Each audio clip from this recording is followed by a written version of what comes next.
Hello everyone, welcome to EduTap. So in today's session, we are going to discuss nomination facility from Module A. तो after watching this video आपको clearly पता चल जाएगा इस particular topic की importance कितनी depth में आपको इसको पढ़ना चाहिए और कौन कौन से क्वेश्चन आप एग्जाम में एक्सपेक्ट कर सकते हो। एंड अगर आप जैब नवंबर 2025 को टारगेट कर रहे हैं ना, तो you should have a fair idea of previous year question, most important topic and important MCQs, because इनसे एक तो आपको रियल एग्जाम का पैटर्न पता चलता है, हाई वेटेज वाले टॉपिक के क्लैरिटी मिलती है, इंपॉर्टेंट एमसीक्यूज की प्रैक्टिस करने से स्पीड और एक्यूरेसी दोनों इंक्रीज होती है। तो इसका एक बहुत ही अच्छा पीडीएफ डॉक्यूमेंट तैयार किया है, डिस्क्रिप्शन बॉक्स में जाके आप फाइल को एक्सेस कर सकते हैं, it is free of cost. तो चलिए स्टार्ट करते हैं, नॉमिनेशन फैसिलिटी के बारे में जानते हैं। जैसे किसी का अकाउंट है, जो अकाउंट होल्डर अगर उसकी डेथ हो जाती है उसके बाद उसके अकाउंट पे किसका राइट हो जाता है, या उसमें जो भी अकाउंट प्रोसीड्स पड़े हैं, पैसा पड़ा है, वो किसको ट्रांसफर होगा, तो उसके लिए आप नॉमिनेशन फैसिलिटी होती है कि आप नॉमिनी को अपॉइंट करते हो। तो यहाँ पे one or more person who will be entitled to receive money upon the death of account holder. But as per the latest guideline अब ये रूल चेंज हो गया, पहले आप एक ही नॉमिनी रख सकते थे, अब up to 4 nominee now allowed per account और लॉकर। अब 4 नॉमिनी आप रख सकते हो। ठीक है, ये अभी लेटेस्ट गाइडलाइन के अकॉर्डिंग। कि ये क्यों किया गया, बिकॉज अनक्लेम डिपॉजिट बहुत ज्यादा देखने को मिल रहे हैं, उनको सेटल करने के लिए फंड्स आइडल पड़े रहते हैं, तो ये स्टेप लिया गया कि 4 नॉमिनीज रख सकते हैं, कि अगर एक पर्सन ने क्लेम नहीं किया तो ऑप्शन तो होगी ना कि वो अमाउंट जो है दूसरे नॉमिनी को ट्रांसफर हो जाएगा। डेथ हो जाती है अकाउंट होल्डर की या लॉकर होल्डर की, तो जो बैंक है ना, जो अकाउंट प्रोसीड्स रहते हैं या कंटेंट होता है, वो नॉमिनी को रिलीज कर सकता है। बट यहाँ पे उसको नॉमिनी से कोई succession certificate, letter of administration या कोर्ट ऑर्डर मांगने की जरूरत नहीं होती है, बिकॉज आपने ऑलरेडी जब अकाउंट ओपन किया था तो वहां पे मेंशन किया गया था कि ये नॉमिनी है आपके। तो जो भी नॉमिनी होते हैं उनसे ये सारे डॉक्यूमेंट्स नहीं मांगे जाते हैं। ठीक है, अब नॉमिनेशन किस तरीके से की जा सकती है, एक तो साइमल्टेनियस नॉमिनेशन होती है, एक सक्सेसिव नॉमिनेशन होती है। साइमल्टेनियस नॉमिनेशन का मतलब क्या होता है कि एक टाइम पे आप मल्टीपल नॉमिनीज रख सकते हो। जैसे मान लीजिए एक अकाउंट होल्डर है राम, उसने अपने अकाउंट में 3 नॉमिनीज अपॉइंट किए हैं, ए बी सी। अब इसके अकाउंट में 10 लाख रुपए है, तो मान लीजिए उसने ए को 40% हिस्सा रखा, बी के लिए 30% और सी के लिए 30%। यानी कि जब राम की डेथ हो जाएगी तो जो 10 लाख है ना, इस प्रोपोर्शन में डिवाइड हो जाएगा इन 3 नॉमिनीज को। ए को मिल जाएगा 4 लाख, बी को मिल जाएगा 3 लाख और remaining 3 lakh will be given to C. ये होगी साइमल्टेनियस नॉमिनेशन, एक टाइम पे मल्टीपल नॉमिनी रखे। अब आते हैं सक्सेसिव नॉमिनेशन, और यहाँ पे एक चीज ध्यान में रखनी कि बैंक लॉकर्स के लिए सिर्फ सक्सेसिव मेथड ही अलाउड होता है, साइमल्टेनियस नॉमिनेशन अलाउड नहीं है। सक्सेसिव नॉमिनेशन का मतलब क्या होता है कि प्रायोरिटी प्रायोरिटी ऑर्डर सेट कर दिया।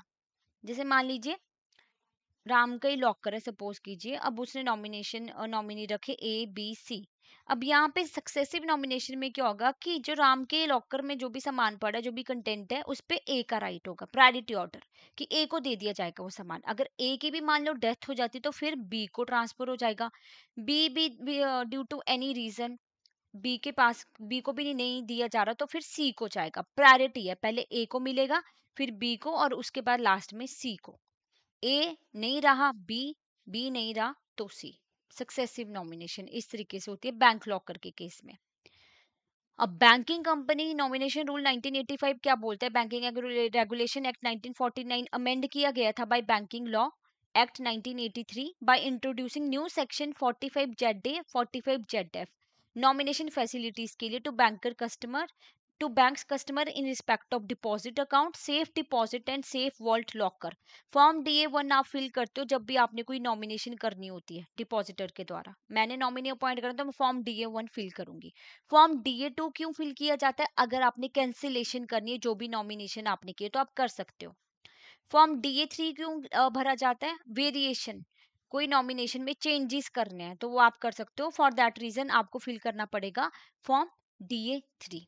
ओके, अब there cannot be nomination in respect of the deposits held in fiduciary capacity except for sole proprietorship concern। क्या कहने का मतलब है, अगर आप किसी फिड्यूशरी कैपेसिटी में हो, रिप्रेजेंटेटिव कैपेसिटी में हो, किसी कंपनी के डायरेक्टर हो, पार्टनरशिप फर्म में पार्टनर हो, HUF के करता हो, फिड्यूशरी कैपेसिटी में अकाउंट को मैनेज कर रहे हो, तो आप वहां पे नॉमिनी अपॉइंट नहीं कर सकते हो। सिर्फ सोल प्रोप्राइटरशिप कंसर्न नहीं कर सकता है, बिकॉज लीगली सोल प्रोप्राइटर और उसके बिजनेस में एज सच कोई डिस्टिंक्शन नहीं की गई है।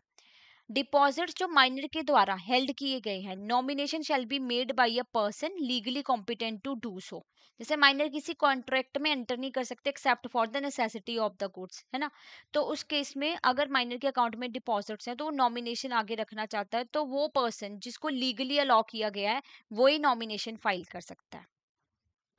अब फीचर्स क्या है नॉमिनेशन की? Entitle to receive on death of all depositor, चाहे किसी का ज्वाइंट अकाउंट है, इंडिविजुअल अकाउंट, अगर ज्वाइंट अकाउंट के जितने भी अकाउंट होल्डर हैं उनकी डेथ हो गई है, अकाउंट ज्वाइंटली ऑपरेट हो रहा था, उसके बाद नॉमिनी को पैसा चला जाएगा। नॉमिनेशन परमिट नहीं की जाती, जैसे हमने बात की रिप्रेजेंटेटिव कैपेसिटी की, डायरेक्टर है कंपनी के, सेक्रेटरी एसोसिएशन में, पार्टनर है पार्टनरशिप फॉर्म में, या करता है एचयूएफ के, क्योंकि वो उनका पर्सनल अकाउंट नहीं है, वो किसी कंपनी का अकाउंट मैनेज कर रहे हैं, पार्टनरशिप फर्म का अकाउंट मैनेज कर रहे हैं, तो वहां पे नॉमिनेशन नहीं की जाती। कोई नॉमिनेशन नहीं किया आपने, नहीं कोई नॉमिनी रखना, तो आप एंडोर्समेंट दे सकते हो नॉमिनेशन फॉर्म में।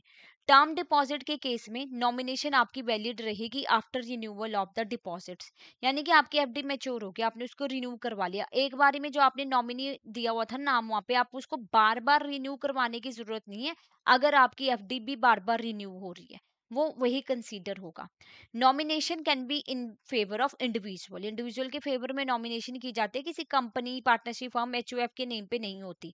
अगर नॉमिनी माइनर है तो आपको अनदर पर्सन अपॉइंट करना पड़ता है to manage his account. Multiple अगर अकाउंट है आपके तो आपको सेपरेट नॉमिनेशन करनी पड़ेगी, चाहे आप एक ही पर्सन को बार बार नॉमिनी रखना चाहते हो।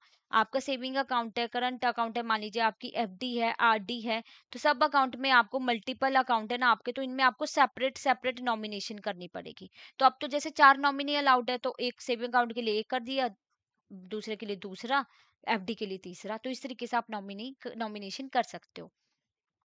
कौन नॉमिनेट कर सकता है? कोई इंडिविजुअल है, उसका अकाउंट है, तो वही नॉमिनेशन करेगा।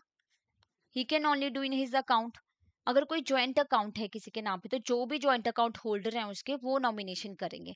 माइनर अकाउंट अगर ऑपरेट किया जा रहा है गार्डियन के द्वारा, तो गार्डियन ही क्या करेगा? नॉमिनेशन करेगा। माइनर अकाउंट खुद ही माइनर पर्सन ऑपरेट कर रहा है, क्योंकि अब तो जो रूल चेंज है कि minor above 10 year of age can operate account independently, अपना अकाउंट खुद वो मैनेज कर सकते हैं, ओपन भी कर सकते हैं और मैनेज भी कर सकते हैं। तो person lawfully entitle to do so, वो नॉमिनेशन कर सकता है।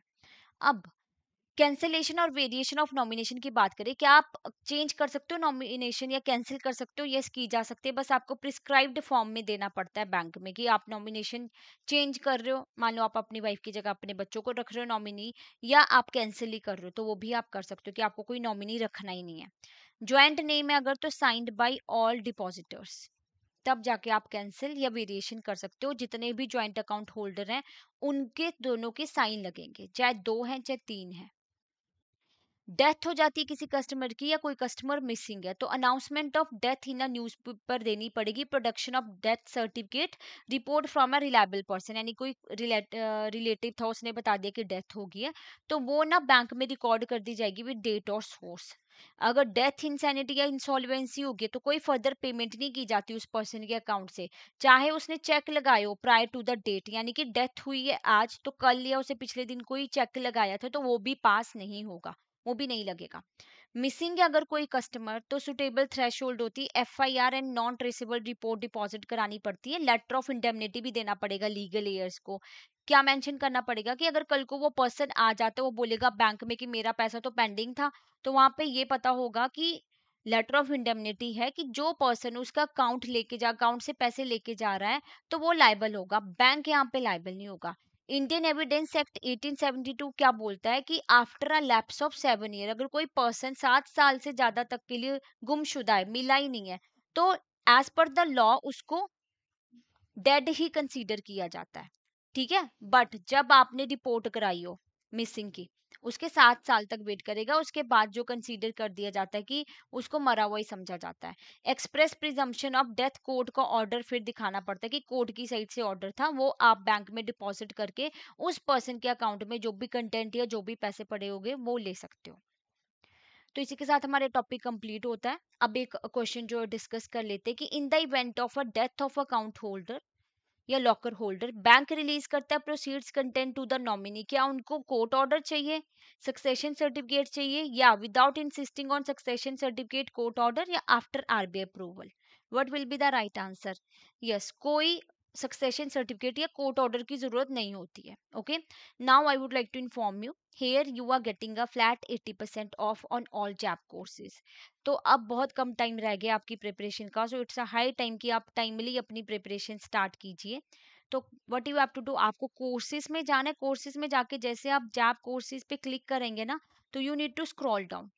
तो जैसे आप यहाँ पे स्क्रॉल करते हैं तो आपको ना कंप्लीट मास्टर कोर्स मिलता है 4 सब्जेक्ट्स का, जहाँ पे आपको लाइव क्लासेस मिलेंगी, concept classes, concept notes, mock test also. और इस कंप्लीट मास्टर कोर्स पे भी आपको फ्लैट 80% ही मिल रहा है। आपने कूपन कोड यूज करना है जैब 80। तो जैसे आप बाय नाउ पे क्लिक करेंगे तो वहाँ पे कूपन कोड की ऑप्शन होती है, वहाँ पे आपको मेंशन करना है जैब 80, तो आपको 80% ऑफ मिल जाएगा। एंड अगर आप इंडिविजुअल सिंगल सिंगल सब्जेक्ट्स के मास्टर कोर्स अवेल करना चाहते हो तो आप वो भी ले सकते हो। जैसे आईएफएस की तैयारी आपको करनी है, या पीपीबी की तैयारी करनी है, एएफएम की करनी है, या आरबीडब्ल्यूएम की, तो इन पे भी आपको फ्लैट 80% ऑफ ही मिल रहा है। तो आपको यहाँ पे भी बाय नाउ पे क्लिक करना है। अगर कोई और इन्फॉर्मेशन जानी है इन कोर्स के रिगार्डिंग, तो नो मोर पे भी आप क्लिक कर सकते हो, बिकॉज कोर्स एक आपको डायरेक्शन प्रोवाइड कर देता है। क्योंकि जो भी अब अपडेट्स देखने को मिलते हैं, आए दिन कोई ना कोई अपडेट्स चेंज हो रहे हैं, तो कोर्स में वो अपडेटेड क्लासेस ही आपको मिलती है और अपडेटेड नोट्स ही मिलते हैं। फिर भी अगर आपको कोई और क्वेरी है ना, तो आप इस नंबर पे कॉल कर सकते हैं, मेल भी कर सकते हैं hello@edutap.co.in, और वेबसाइट का एड्रेस तो यहाँ पे दिया ही हुआ है www.edutap.co.in। Thank you so much.